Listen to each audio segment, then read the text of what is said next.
Je m'appelle Stéphane Roche, je suis le directeur de l'Institut en environnement développement société, qui est porteur du réseau ODD, le réseau intersectoriel francophone, pan-canadien francophone sur les ODD. Ça marche. Je regarde Ashley parce que c'est Ashley. C'est assez proche de ça. Ça passe. C'est tout, mais dans le désordre.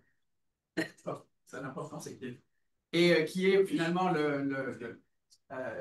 l'hôte ou l'organisateur de cette journée de colloque qui s'intitule Les objectifs de développement durable dans la francophonie, état des lieux après 10 ans de mise en œuvre et réflexion sur les perspectives post-2025. Puis, vous savez, si vous êtes là, c'est que vous vous intéressez aux ODD, vous savez tous qu'on s'approche de l'échéance prévue et que si vous y intéressez, vous savez aussi qu'on est quand même relativement loin sur la plupart des ODD, puis sur certains en particulier, d'avoir même approché les cibles qui avaient été définies lorsque les ODD référentiels a été mis en œuvre. Donc, c'est ces réflexions-là qu'on vous propose de faire aujourd'hui. C'est un peu la raison aussi d'exister du réseau sur les ODD qui a été, dont la création a été annoncée il y a un an, à peu près, c'était en mai l'année dernière. C'est la création. Oui, c'était en avril l'année passée. Je pense sous le contrôle de la chute. Donc, en avril de l'année passée, on avait fait une annonce. Et depuis, je n'ai pas tous les chiffres, mais le réseau a été très, très, très actif. Il y a sans doute une bonne trentaine ou une quarantaine d'activités qui ont été mises en œuvre, si j'ai bien compris. Il y a des groupes de travail plus spécifiques, un en particulier sur une vingtaine de municipalités.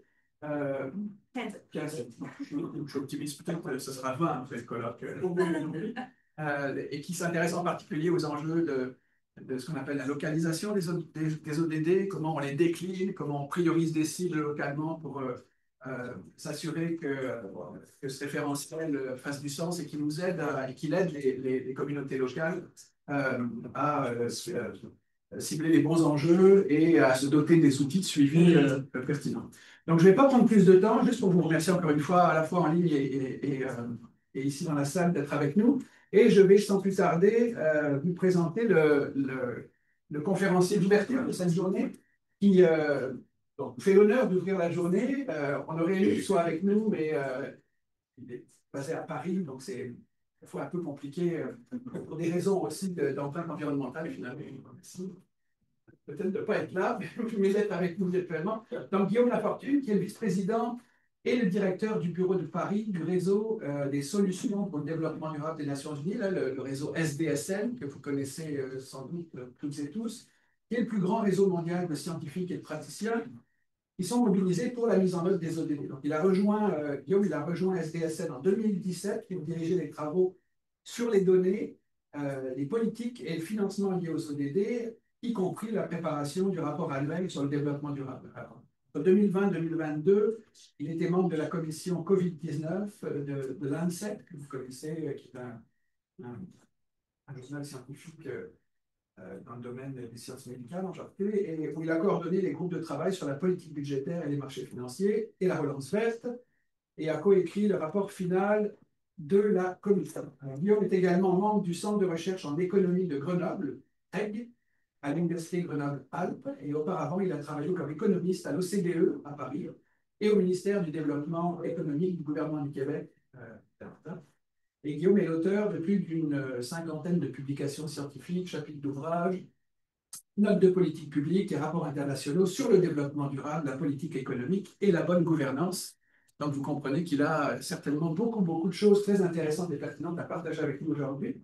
Alors, Guillaume, merci encore beaucoup d'être avec nous, puis je te laisse la parole. Ça devrait fonctionner.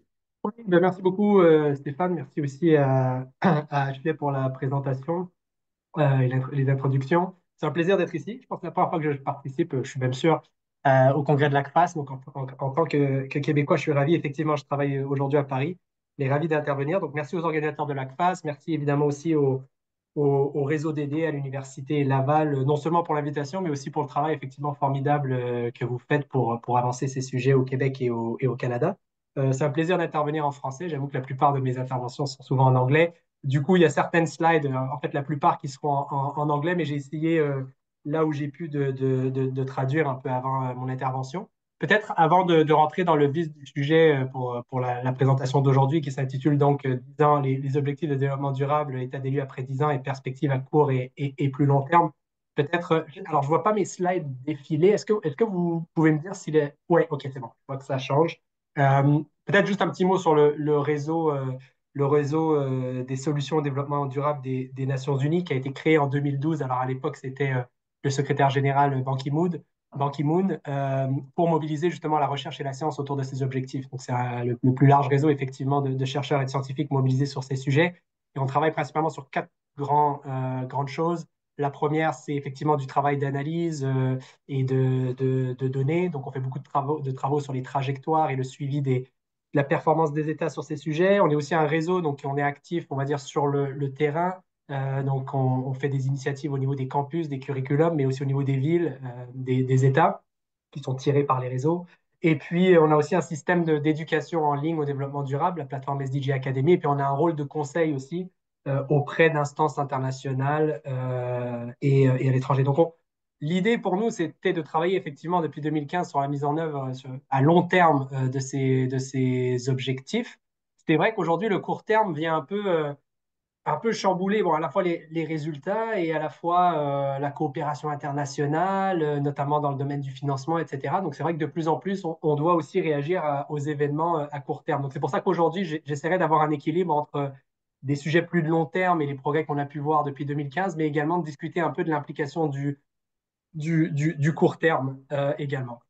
Pour l'intervention aujourd'hui, je pense que je me baserai sur. Alors, j'aurais pu prendre beaucoup de travaux qu'on fait au SDSM. Je vais me concentrer sur trois publications relativement récentes qu'on a sorties. Alors, il y a évidemment le rapport phare qu'on fait chaque année, qui est le rapport sur le développement durable, qui inclut un indice mondial de la performance de l'ensemble des 193 États membres des Nations Unies sur les ODD. Donc, ce rapport a été publié, revu dans la littérature scientifique et aussi audité par la Commission européenne au niveau des méthodes statistiques. Donc, on a fait aussi toutes les étapes en tant que réseau de chercheurs pour avoir des vérifications externes. Et puis, deux papiers qui ont été publiés récemment, dont une correspondance dans Nature en réaction à l'opposition américaine des États-Unis d'Amérique à cet agenda. Et puis aussi un papier sur le soutien des États au multilatéralisme onusien qui a été publié dans les presses du MIT, dans les Asian Economic Papers. Donc voilà mes trois sources un peu d'informations sur le reste, pour le reste de mon intervention aujourd'hui. Et avant de plonger dans le cœur, je vais juste mentionner deux petits mots de contexte avant d'entrer vraiment dans le cœur de la question sur les ODD. Le premier, c'est qu'on est actuellement, selon le bulletin des scientifiques atomiques qui publie depuis la fin de la Seconde Guerre mondiale une horloge de l'apocalypse, on est le plus près qu'on n'a jamais été de minuit, c'est-à-dire de, d'une autodestruction de l'humanité. On n'a jamais été aussi près que depuis la fin de la Seconde Guerre mondiale. Évidemment, ce contexte de tension internationale a un effet sur la coopération, la confiance et évidemment sur les ressources qui sont mobilisées pour cet agenda. Et on a une grande réunion qui aura lieu en Espagne, à Séville, au mois de juin, pour faire avancer les sujets du financement. C'est vrai que le contexte actuel est évidemment difficile pour avancer sur ces sujets. Hormis le fait qu'on a des tragédies humanitaires, c'est aussi une grande distraction pour avancer sur ces sujets à l'international. Le deuxième petit mot de contexte, et là il est récent, il date d'il y a 2 mois, c'est qu'effectivement, c'est la première fois depuis l'adoption des ODD qu'on a un pays qui, de manière explicite, s'oppose à cet agenda. Et je pense que ça vaut la peine. Alors, ça a été fait dans le cadre d'une d'une réunion de l'ONU qui était, alors au départ, pour discuter d'une proposition de résolution à l'initiative du Bahreïn sur faire du 28 janvier le jour international de la coexistence pacifique. Et je pense que ça vaut la peine de lire la déclaration du délégué, donc du représentant des États-Unis à l'ONU, pour comprendre dans quel état d'esprit se trouvent les États-Unis vis-à-vis de cet agenda. Nous avons toutefois décidé, et là je cite la déclaration, nous avons toutefois décidé de demander un vote sur cette résolution.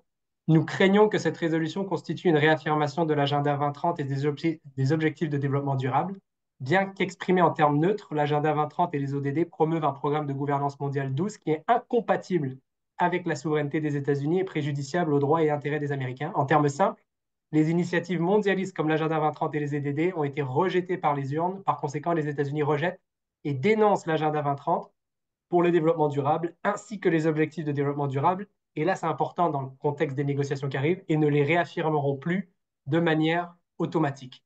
Et par exemple, je mentionnais cette conférence à Séville qui aura lieu en juin prochain sur le financement du développement durable. On sait déjà que dans les commentaires qui ont été soumis par l'administration américaine sur l'ébauche de la déclaration commune, il y a une volonté de retirer toute mention de l'agenda 2030 et de développement durable. Et donc là, la question, je pense, qui va se poser, et je reviendrai là-dessus pour le reste du monde, et notamment le Canada, mais aussi des négociateurs, moi j'ai les mêmes discussions en Europe, c'est quel positionnement adopter par rapport à ça? Est-ce qu'on vise toujours des adoptions par consensus ou unanimité, ou est-ce qu'on décide d'avancer par coalition et par un concept qui serait un concept de plurilatéralisme, où les pays qui souhaitent avancer continuent à avancer, et puis ceux qui veulent se mettre au bord de la route se mettent au bord de la route. Mais je pense que c'est un développement très important, parce qu'on n'avait jamais vu un pays de manière aussi explicite, en tout cas de manière explicite, rejeter cet agenda depuis 2015. Alors, je vais accélérer un peu le rythme. Je passerai peut-être rapidement sur certaines diapos, mais je pense qu'on aura une période de discussion, donc je serai ravi aussi de clarifier certaines choses dans la période de discussion. Je donnerai un petit aperçu de là où on en est sur la base de nos rapports en matière de développement durable, les implications de cette déclaration américaine, et puis rapidement aussi un peu les perspectives à moyen et plus long terme pour atteindre les ODD dans un monde qui est de plus en plus multipolaire. Sur la revue, nous, ce qu'on a documenté, on utilise plus d'une centaine d'indicateurs chaque année.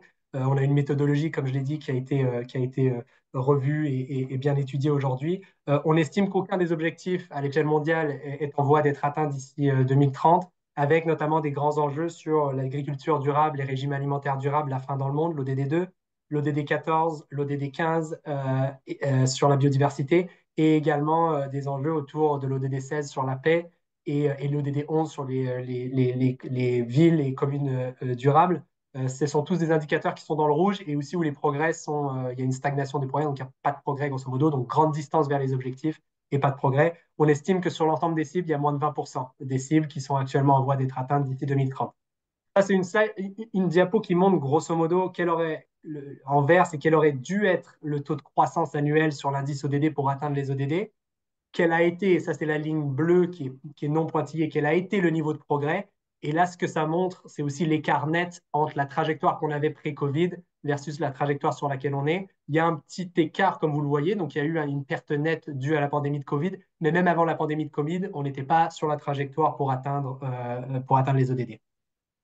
Alors ça masque évidemment des différences au niveau des entre États. Donc là, ce que vous avez sur l'axe des Y, c'est le statut en matière de performance ODD en 2015, donc le baseline, et sur l'axe des X, les progrès à travers le temps. Et donc là, ce que vous voyez ici clairement, c'est bon, il y avait des pays qui partaient avec des meilleures performances. Je pense à l'Union européenne, les pays de l'OCDE.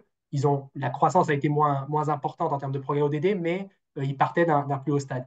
En revanche, il y a des pays qui partaient d'un baseline plus faible, je pense aux pays asiatiques, les BRICS, l'ASEAN, et qui ont progressé rapidement. Et puis, il y a une catégorie de pays qui partaient d'un baseline relativement faible et qui n'ont pas progressé autant qu'on aurait pu le prévoir. Je pense à des pays d'Afrique subsaharienne, des pays à faible revenu, où là, vraiment, l'enjeu financier d'accès au financement, en plus des questions de conflit, joue un vrai rôle sur l'atteinte des ODD, qui sont dans une grande mesure un agenda d'investissement.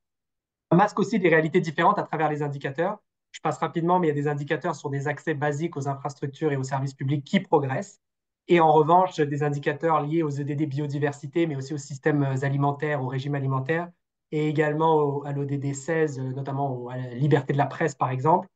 Et puis des indicateurs de santé. Alors, ça a été tiré un peu par la pandémie de Covid, mais d'espérance de vie, où là, il y a pour le coup, ils sont moins en voie d'être atteints. Voilà, mais il y a quand même des disparités. Sur le plan du Canada, on voit le Canada, grosso modo, être 25e sur 167 pays, un peu au-dessus de la moyenne OCDE. C'est le deuxième petit graphique que vous avez là. La moyenne OCDE sur l'indice ODD est de 77,2, le Canada est à 78,8.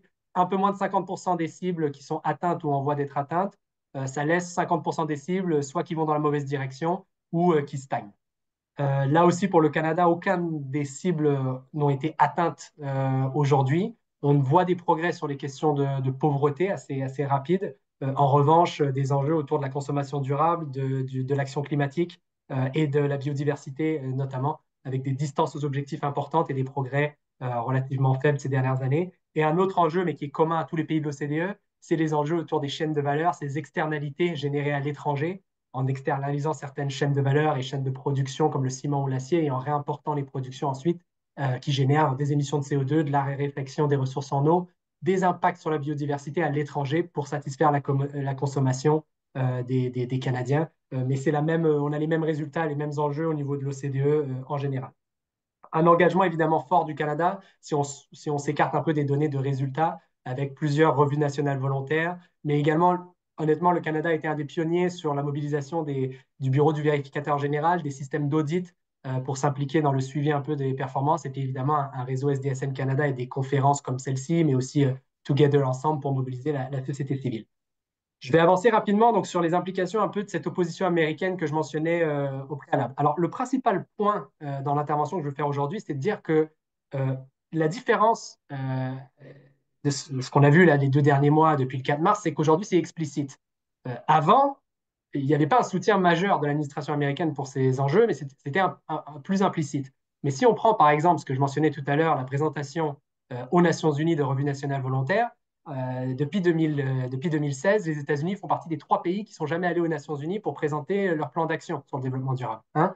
Les autres pays, c'est Haïti et Myanmar, des pays qui sont, bon, on va dire, dans des situations domestiques compliquées. Voilà, donc il n'y avait pas, il avait pas déjà un engagement fort de l'administration centrale avant même l'arrivée de la nouvelle administration au sujet de cet agenda. Je dirais même que si on remonte, et peut-être que certains d'entre vous étaient impliqués sur l'agenda du millénaire, il y a grosso modo 20 ans en amont du grand sommet pour faire la revue un peu des objectifs du millénaire, l'administration américaine sous Bush avait envoyé plus de 750 amendements pour essayer grosso modo d'enlever toute mention des objectifs du millénaire dans la déclaration qui était en préparation. Petite parenthèse là-dessus, l'envoyé spécial était John Bolton, enfin le représentant aux Nations Unies le représentant des États-Unis aux Nations Unies était John Bolton, qui est devenu plus tard conseiller pour la sécurité nationale. Donc c'était l'envoyé sous l'administration Bush. Donc c'est une histoire qui date pas de 2 mois, c'est une histoire qui date pas de 10 ans, c'est une histoire qui date pas on pourrait dire 20 ans. Je dirais même que c'est une histoire qui va même au-delà de ça. C'est-à-dire que nous, ce qu'on voit dans les données, et ça c'est le papier que j'ai mentionné dans les Asian Economic Papers, si on regarde là ici les votes à l'Assemblée générale des Nations Unies, on voit que depuis la fin des années 80, début des années 90, les États-Unis s'opposent à une grande majorité des résolutions qui sont présentées et adoptées aux Nations Unies. Grosso modo, plus du 3 quarts du temps, si on prend la dernière décennie, les États-Unis s'opposent aux résolutions.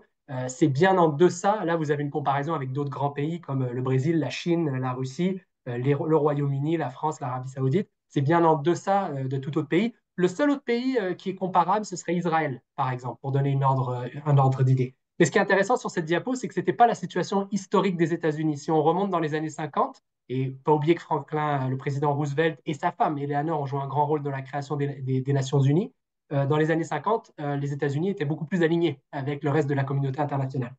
On a les mêmes tendances, et je passe rapidement, sur la question des sanctions internationales, économiques, financières ou commerciales. Il y a eu un énorme accroissement de l'utilisation de ces sanctions depuis la fin des années 80 et début des années 90, sachant qu'il y a du texte là-dessus dans l'agenda 2030 et un rapporteur spécial sur l'impact de ces mesures sur les questions humanitaires, et je dirais même sur la possibilité des pays de progresser sur le développement durable quand on est sanctionné par un tel nombre de sanctions. Et là, vous voyez avec la ligne noire que les États-Unis sont aussi un outlier là-dessus. Le point aussi que je veux faire là-dessus, c'est que ce n'est pas un reflet nécessairement de la société américaine. Donc, on a vu des revues locales volontaires, même si l'administration centrale n'a jamais présenté de revues nationales volontaires. On voit là qu'il y a une dizaine d'États et de villes qui ont présenté des revues locales volontaires. Ce n'est pas non plus un reflet nécessairement de ce que la population américaine pense. On a des enquêtes d'opinion qui ont été faites par UNDP l'année dernière qui montrent qu'il y a à peu près 80% d'Asiens-Américains qui disent oui, il faut que les États continuent à travailler ensemble sur le changement climatique malgré leur opposition sur des sujets liés au commerce ou à la sécurité internationale. Et les Américains, comme vous le voyez là, ne sont pas nécessairement nettement en dessous de la moyenne mondiale ou des autres pays européens ou du Canada, par exemple. Donc, le point qu'on fait dans l'article de Nature, c'est de dire qu'il y a une capture qui est faite au niveau de l'administration centrale fédérale, mais ce n'est pas quelque chose de structurel, on va dire, à la société américaine. Je vais essayer de conclure rapidement, parce que je sais que je suis au-delà du temps qui m'était imparti. Peut-être simplement pour dire que je pense qu'on est aussi, et ça revient à la première slide que je présentais sur l'état des lieux aujourd'hui en termes de menaces, on est aussi à un moment, à une décennie où on doit en principe atteindre ces ODD, mais on a un changement radical en termes de balance des puissances. Là, ce que vous avez, c'est grosso modo, c'est dans cette décennie, grosso modo, que la part du PIB mondial des BRICS dépasse celle des G7. C'est juste une indication, mais c'est un changement qui est majeur. Et avec une augmentation évidemment de la part du PIB mondial, on s'attendrait à avoir un poids géopolitique plus important. Simplement pour dire là-dessus, et moi je suis un très grand fan des longues séries de Madison sur le PIB, simplement pour dire que c'est pas complètement nouveau le fait que des pays comme la Chine ou l'Inde bénéficient de parts importantes du PIB. Voilà, si on remonte, et là, les points que vous avez en rouge ou en orange ici, c'est la part de la Chine et de l'Inde dans le PIB mondial en remontant jusqu'au 15e, 16e, 17e, 18e siècle. Et grosso modo, on voit que l'Inde, jusqu'à grosso modo le contrôle par la puissance britannique, et dans le cas de la Chine, c'était jusqu'à la première guerre de l'opium en 1839, les parts du PIB mondial détenues par des pays comme la Chine et l'Inde étaient les plus importantes. Et là, on revient peut-être à un ajustement finalement à la normale et un retour à la démographie, mais évidemment qui vient à court terme avec une hausse des tensions, comme on l'a pu le voir encore une fois dans ma première slide.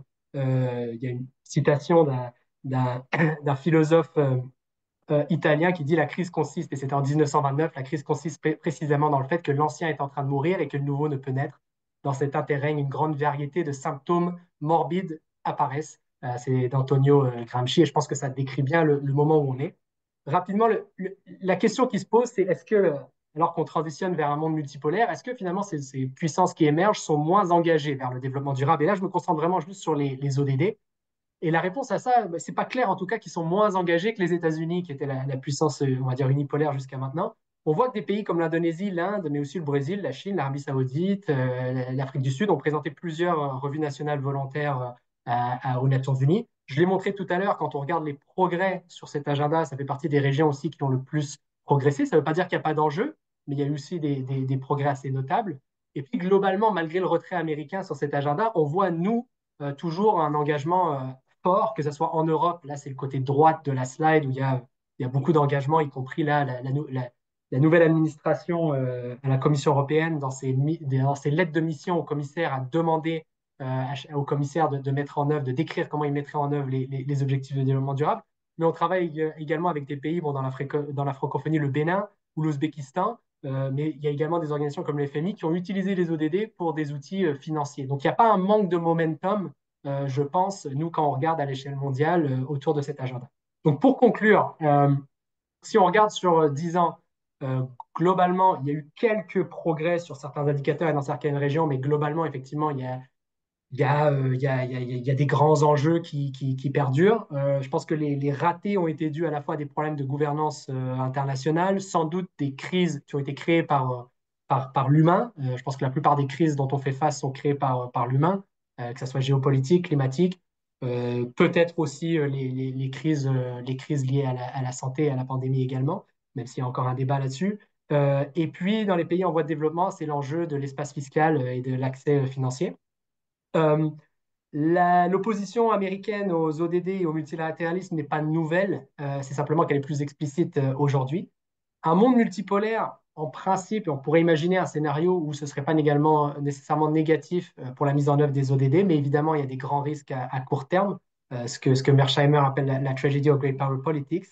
Euh, la question, et je passe rapidement là-dessus, pour les négociateurs actuellement, notamment pour Séville, la COP30 et les grands sommets qui arrivent, que ce soit au Canada ou à l'Union européenne, je pense que c'est vraiment est-ce qu'on cherche l'unanimité ou est-ce qu'on avance avec des coalitions de pays qui veulent avancer là-dessus? Je pense que la deuxième option est la bonne.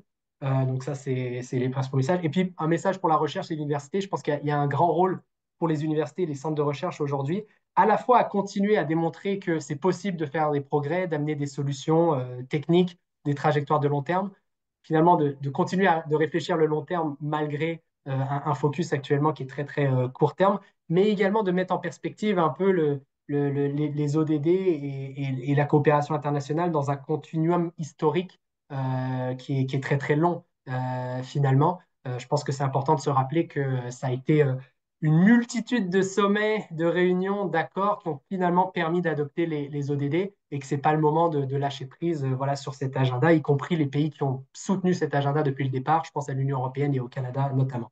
J'en termine là-dessus, simplement pour mentionner que sur l'événement de Séville, on a mis en ligne là, il y a quelques semaines une déclaration avec les grandes lignes de ce qu'on pense pourraient être les priorités sur ce grand sommet à Séville, à la suite d'un séminaire. Donc, je reviens, j'étais au Vatican là, le mois dernier où on a discuté de ces sujets. Et puis, simplement pour dire que tout ce que j'ai présenté aujourd'hui est disponible en accès libre sur le site du Centre de transformation ODD, le SDG Transformation Center. Et n'hésitez pas à nous contacter. Je sais que je suis passé rapidement sur beaucoup de choses, mais n'hésitez pas à nous contacter s'il y a des questions. Merci beaucoup.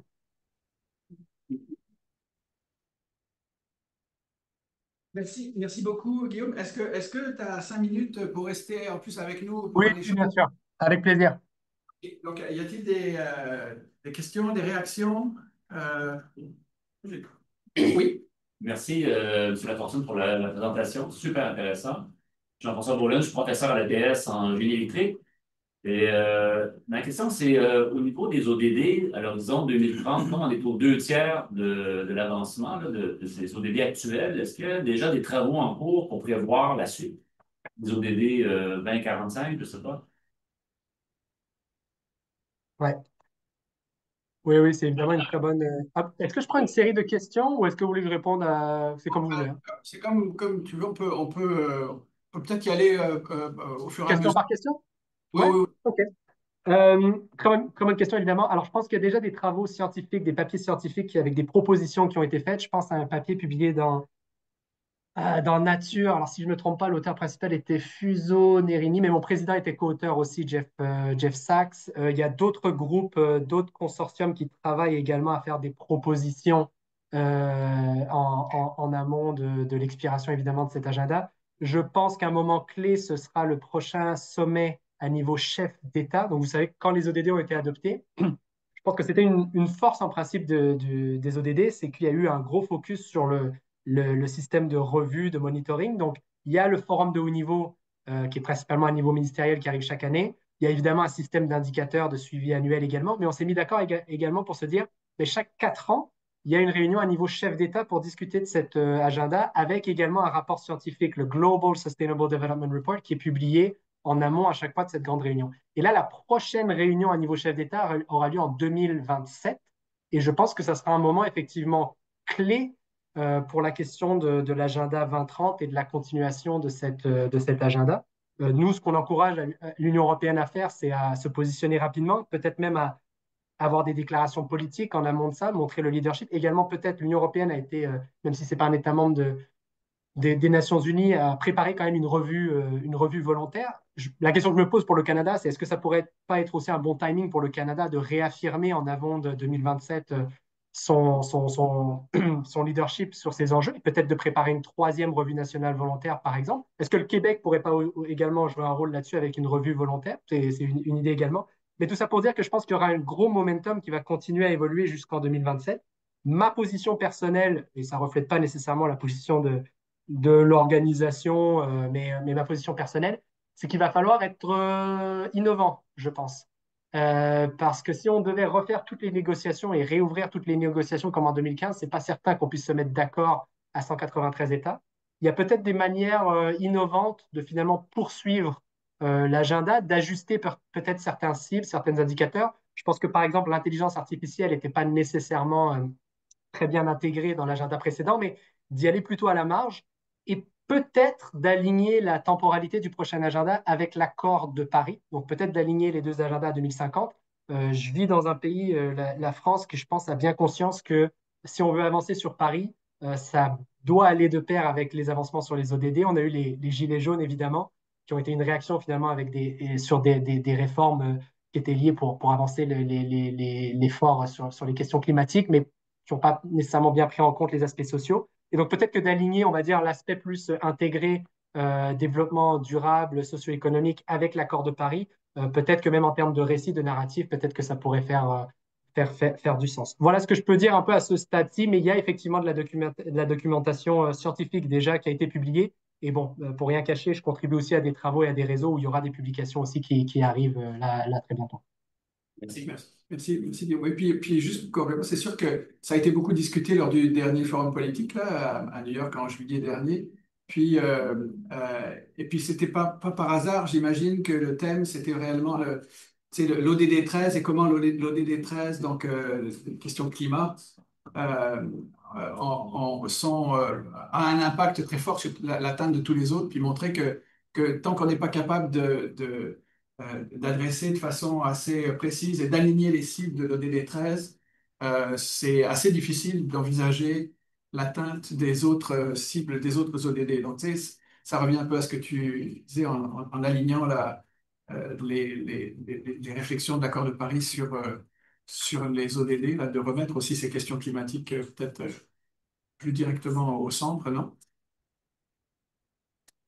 Oui, oui, non, tout à fait. Et puis je pense qu'une question plus largement, alors, et se rappeler finalement que cette idée de goal-based development, donc de développement basé sur des objectifs, c'est très nouveau dans l'histoire de l'humanité, ça c'est certain.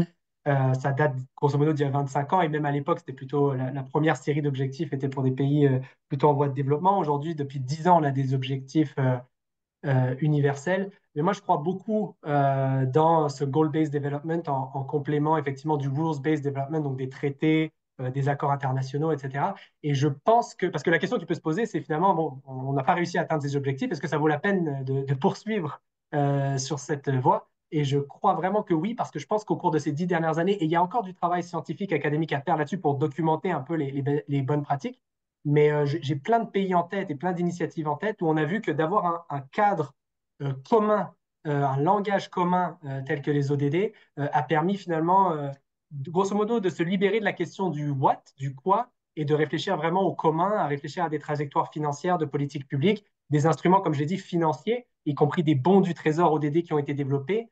Donc je pense que voilà, on a beaucoup appris sur ces 10 ans et je pense qu'il va falloir construire là-dessus pour poursuivre les progrès dans les 25 prochaines années. Donc oui, tout à fait, Stéphane, je suis d'accord avec toi. Et je pense à mon avis, il y a encore du travail qui doit se poursuivre pour documenter un peu les bonnes pratiques, un peu l'aspect positif qu'ont pu avoir ces objectifs à différents échelons. Je pense qu'il y a une autre question de la part de quelqu'un en ligne également. De François, François, je t'avais vu, je t'oublie pas, t'inquiète, vas-y, tu peux poser ta question. Merci. Ben, très rapidement, je sais qu'on est pressé par le temps, mais je voulais féliciter le conférencier. C'est une très belle conférence, puis j'organise un colloque international après le prochain forum de haut niveau sur le développement durable en novembre, mais j'espère que le réseau DD va pouvoir y participer. Puis, écoutez, vous allez recevoir une invitation si vous êtes disponible, là. Ça serait avec grand plaisir qu'on vous accueillerait lors de cet événement-là. J'ai beaucoup aimé votre conférence. J'ai trouvé qu'à un niveau macro, vous avez mis le doigt sur beaucoup, beaucoup d'enjeux. Peut-être deux petites questions rapides, un commentaire, puis peut-être deux petites questions rapides. Écoutez, effectivement, c'est très problématique que les États-Unis n'aient pas participé depuis les tout débuts au processus d'examen national volontaire. Ça montre un certain désengagement. Mais je pense, comme vous l'avez mis en relief, que c'est tout particulièrement problématique depuis la nouvelle administration Trump. Donc, on assiste à une montée d'autoritarisme, puis il y a certains ODD, même je pense à l'ODD 5 sur l'autonomisation des femmes et l'ODD 10 en matière d'inégalité. Donc, avec le rejet des programmes ODI, puis tout ce qui s'est passé dans les derniers mois, c'est particulièrement problématique. C'est même problématique du point de vue de l'ODD 16 en ce qui concerne la pacification des sociétés, puis l'échec du mécanisme de sécurité collective au niveau onusien, l'échec, en tout cas les échecs qui s'annoncent au niveau de l'OTAN, le manque de solidarité entre pays membres de l'OTAN, puis tous les enjeux sécuritaires que ça soulève. Moi, j'aurais une question concernant l'ODD 17 puis les enjeux financiers. Vous avez évoqué la conférence de Séville qui s'en vient. C'est la quatrième conférence parce qu'il y avait déjà eu la conférence de Monterrey, de Doha, la conférence d'Addis Abeba en 2015 en lien avec les tout débuts là, du programme des ODD. Qu'est-ce qu'on peut vraiment espérer de cette conférence-là dans le contexte actuel? Et je me demande en particulier, est-ce qu'il y a un groupe d'États ou certains États qui, selon vous, vont prendre le relais des États-Unis? Parce qu'on s'entend, les États-Unis jouent un grand rôle dans le financement de l'Organisation des Nations Unies. Ils donnent plus de 10 milliards de dollars par année en contributions volontaires, ce qui permet de financer le fonctionnement d'ONU Habitat, ONU Femmes, le PNUD, le PNU, etc., etc. Donc, moi, ma préoccupation, en lien avec la quatrième conférence là, sur le financement du développement, c'est est-ce qu'il y a vraiment des solutions innovantes qui s'annoncent? Et est-ce qu'il y a des acteurs qui se proposent de prendre le relais des États-Unis pour assurer la survivance de ces fonds-là, de ces programmes qui ont été créés et qui ont un rôle quand même déterminant dans le monitoring et l'avancement, si on veut, de l'agenda 2030. Je me permets peut-être une dernière remarque. L'agenda 2063 de l'Union africaine prévoit d'autres objectifs, etc., etc. Mais un des éléments intéressants de cet agenda-là, c'est le fait qu'il y a des projets phares, c'est-à-dire que d'un point de vue concret, il y a des projets qui sont directement associés à la réalisation des aspirations et des objectifs. Et je pense que c'est un peu ce qui manque dans l'actuel programme des Nations unies, c'est-à-dire que, il manque de ce type de projet-là qui peuvent avoir un effet structurant sur la réalisation d'un tel agenda. Donc voilà, encore une fois, merci beaucoup pour votre présentation que j'ai beaucoup appréciée. J'espère qu'on va pouvoir bénéficier là, justement de vos diapositives et de toutes les riches informations que vous avez partagées avec nous aujourd'hui. Donc voilà, merci. Merci François. Question vraiment complexe, mais Non, non, très bonne question. On était hier dans un. On avait une 2 minutes. discussion interne au LPSL. Hop, ouais, pardon, est-ce que vous m'entendez? Oui, oui. C'est juste que Ashley me dit qu'on a 2 minutes pour Oui, la. ça sera très rapide. Très rapide, très rapidement. Alors, sur ce que François mentionnait sur les États-Unis, effectivement, le problème, c'est l'ODD 5, l'équilibre homme-femme, l'ODD 10, mais c'est également l'ODD 13, effectivement, sur le climat. Et sur la déclaration que je mentionnais, juste pour finir sur l'anecdote, le problème pour les États-Unis, c'était le terme, parce que la résolution était sur la peaceful coexistence, la coexistence pacifique. C'était un problème pour les Américains parce que c'est trop proche du langage utilisé par les Chinois. Voilà, juste pour mentionner un peu quelles étaient les origines de l'opposition aussi à cette résolution. Voilà, et il y a une autre déclaration américaine en opposition aux EDD qui a été faite aussi au FAO, au Food and Agricultural Organization, un mois plus tard, donc ça a été confirmé également. Peut-être sur le financement des États-Unis, je suis d'accord avec ce qui a été dit sur les montants. Se rappeler quand même que le financement américain, notamment au budget régulier des Nations Unies, a une tendance à arriver très, très en retard depuis certaines années, ce qui cause des problèmes dans l'efficacité des Nations Unies et la planification, etc. Sur CVI, évidemment, je pense qu'on pourrait faire un colloque entier là-dessus. Je pense que, alors, sur ce qu'on peut attendre de cette grande conférence, qui est la quatrième, évidemment, conférence sur le financement du développement durable, déjà, c'est une déclaration commune forte, c'est-à-dire qui mentionne, c'est bête, hein, mais c'est qui mentionne les ODD, qui mentionne le développement durable, qui mentionne les enjeux climatiques, etc. Et du coup, ça voudrait dire effectivement peut-être aller au-delà du concept d'unanimité, de consensus, parce qu'à l'heure actuelle, les commentaires qui ont été soumis par l'administration américaine, c'est de rayer systématiquement toutes ces mentions dans le document. Donc, je pense qu'il va falloir que certains groupes de pays, et je pense au Canada, je pense à l'Union européenne, mais je pense aussi à la Chine, je pense au Brésil, qui croient en cet agenda, devront peut-être voilà, avancer ensemble avec le reste de la communauté internationale. Encore une fois, il y a 190 États sur 193 qui ont quand même joué le jeu des revues nationales volontaires, donc il y a quand même un soutien là-dessus. Et ensuite, rapidement, sur les grands champs d'action. Alors, il y a un sujet au niveau des banques multilatérales de développement, évidemment. Il y a un sujet au niveau des notations de crédit également. Donc, on travaille beaucoup, énormément là-dessus. Il y a effectivement un écart de taux d'intérêt qui est très, très important entre certains pays, des pays en voie de développement qui n'ont pas d'accès finalement à du crédit, à des taux abordables et sur des maturités raisonnable. Et donc, il y a un vrai enjeu au niveau des notations de crédit et à la réaction aussi des investisseurs. À notation de crédit égale, il peut y avoir des grandes différences en matière de coût du crédit entre États. Donc ça, il y a un vrai sujet, il y a un vrai sujet là-dessus. Et puis également au niveau de la taxation internationale, il y a eu des développements à l'Organisation maritime internationale il y a quelques semaines sur l'avancée de la taxation, notamment de l'industrie des bateaux, du shipping. Il y a des discussions sur les questions de la taxation de l'aviation, etc. Encore une fois, l'idée serait de taxer un peu ces grandes industries pour également financer un peu les biens communs et notamment voilà, les enjeux climatiques et de biodiversité notamment. Donc, je pense que ça fait partie des trois grands champs d'action. Sur cette dernière négociation sur l'Organisation maritime internationale, l'accord a été effectué, et je ne dis pas du tout que l'accord est parfait, mais il a été effectué alors que les États-Unis avaient quitté la salle de négociation. Les pays se sont quand même mis d'accord pour avancer sur ces questions de taxation internationale. Merci beaucoup. Merci pour ta générosité, Guillaume. Et puis, j'espère qu'on va te voir au Québec. Avec grand plaisir. Oui, oui. Et puis merci encore pour l'invitation, mais avec grand plaisir. Oui, oui. Merci beaucoup. Hier, j'ai échangé avec Mercedes Morin qui regrettait de ne pas pouvoir être là, mais elle aurait vraiment aimé ça aussi. Puis peut-être qu'elle aurait pu répondre à ta question sur est-ce que le Canada ne pourrait pas envisager de faire un troisième examen volontaire national. Merci Merci bien. beaucoup. Merci beaucoup. Merci beaucoup. Bonne conférence. Merci.